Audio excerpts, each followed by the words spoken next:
of the topic of mental health, and we were talking about how it needs to be treated, similar to what physical health, right? So here we Mhm. go. Let's talk a bit Yeah. about lifestyle. Why don't we do that? Especially, I know for you, you're gonna love this.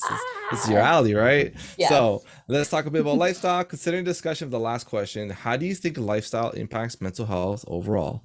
Yeah. Oh my God, this question. I'm already getting excited with it. Like this is lifestyle. Let's go. This is what naturopathic medicine is all about. Exactly, I knew Um, it. so how do huge impact, massive impact. Like lifestyle is so big. And this is actually the reason why I decided to go become a naturopathic doctor versus going down the route of trying to become a psychiatrist. Because I noticed in my mental health journey, I was getting support with counselors. I was even on antidepressant medication. I think I took it for about 10 months. And during that time, I was feeling pretty good, but I just felt like something was missing. Like I was feeling okay, but like I still wasn't where I wanted myself to be. And that's when I started really breaking down like, okay, what is my lifestyle, right? What are the foods that I'm eating? How much exercise am I getting? How much sleep am I getting? What are the actions and habits that I'm doing on a day to day basis? Are they contributing to my happiness or my sadness, right? And it's when I started working on all those things, still going to counseling, still taking the antidepressants, that I was like, whoa, now it all fits. It all works together. And when I started working on my lifestyle, I was able to wean myself off my antidepressant medications because ultimately that's how, and I know we're going to talk actually more about that in a little bit. So maybe I'll save it for that. But it's my lifestyle habits that have carried me forward, and they allow me to maintain great mental health regardless of supplements and medications, you know? And so I always love to give the example of this like sunflower analogy, right? And this is so with a lot of us, when we think about mental health, right? We think about doing mindset work. We think about, okay, I got to wake up. I got to tell myself like I'm beautiful, I'm awesome, I'm radiating with, I don't know, like the sun, whatever. And pause all that stuff. Yes, it makes a difference. All that mindset stuff, it helps, right?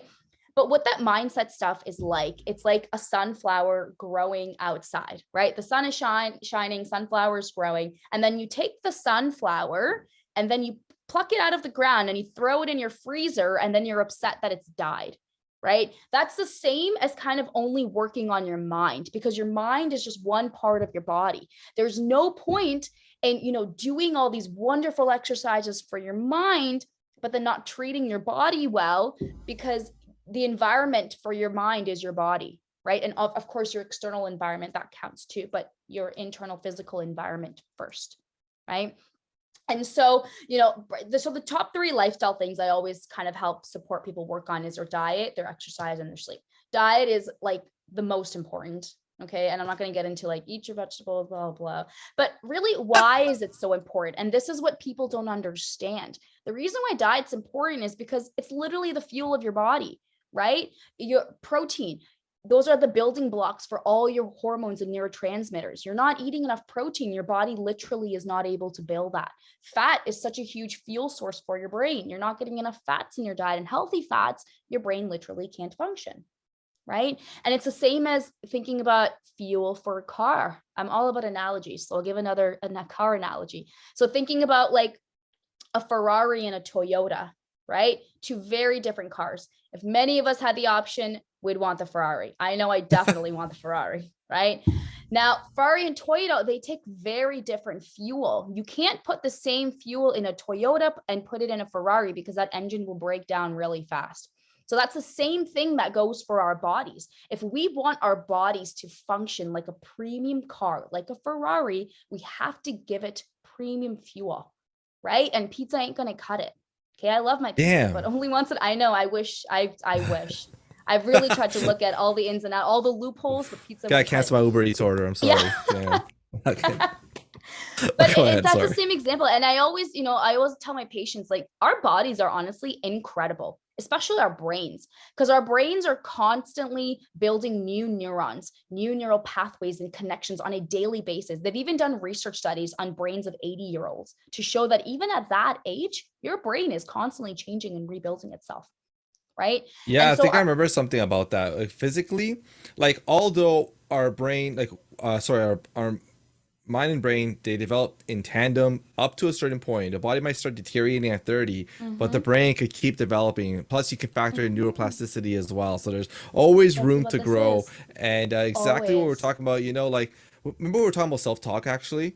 That negative stuff that we're saying, oh man, Mm-hmm. too good right now, something bad's gonna happen.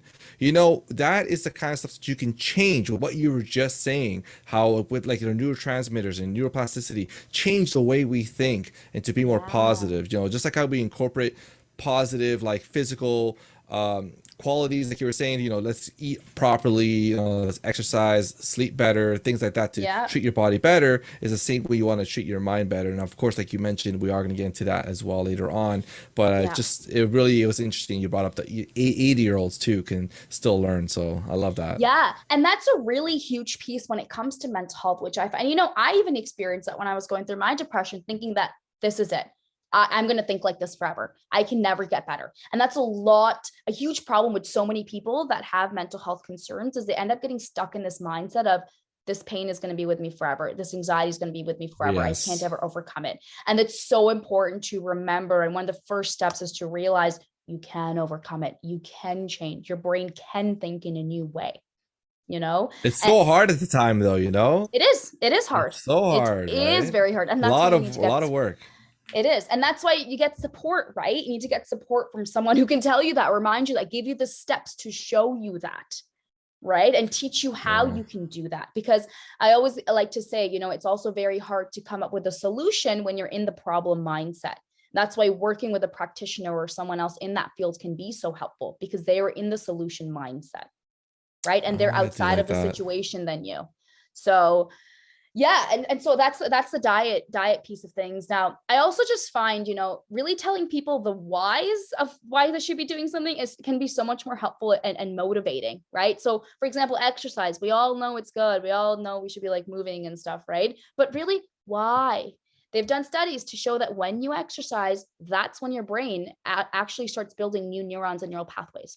So that's when neurogenesis begins. There's increased blood flow to your brain when you start moving. Your body immediately releases feel-good hormones and neurotransmitters. Your stress hormone shoots way down, right? And this is not stuff I'm making up. This is like they've No, you're done legit not. studies to Oh, I like, know. show this.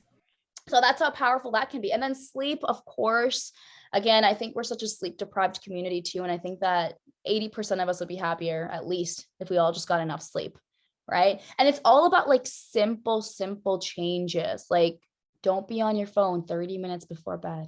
Right. Simple change. A lot of people have difficulty with this, but all of that stuff impacts our sleep. And our sleep is so important because that's when we're really repairing ourselves, rebuilding, taking the stuff we've learned during the day. So important for young people and students and consolidating that into long-term memory and stuff. So lifestyle it's a huge impact on mental health. But then also keeping in mind too, something I also do in my practice is also making sure the body is physiologically functioning right too, and making sure that physical aspect is working well. So I conduct a lot of blood tests and stuff with my patients and making sure their numbers are okay. And then sometimes you do have to supplement and give additional support while people are working on their lifestyle changes, right? Because those take time to build.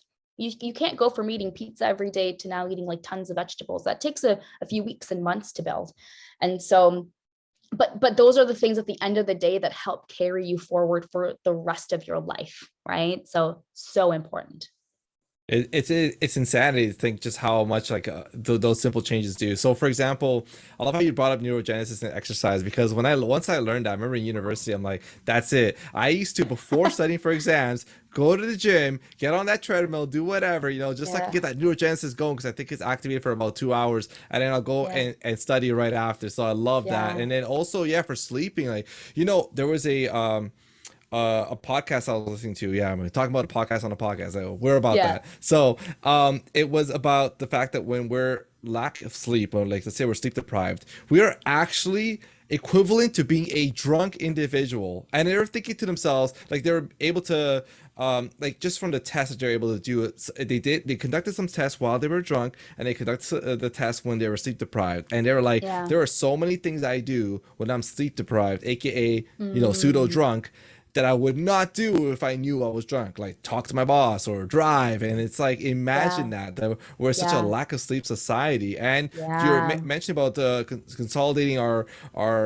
anything that we've learned that day. It's true, that happens in our sleep, and we're not even letting ourselves sleep, right? Because we're there too busy on our phone with that blue screen all day. It's just, oh, I gotta get that one more Candy Crush little combo. No, man. Yeah. If you want to hear more stories, don't forget to subscribe, comment, and like. To support more youth by youth led projects, visit us at youthspeak.ca, where you can donate and spread youth mental health awareness. YouthSpeak Performance Charity. Speak, inspire, change.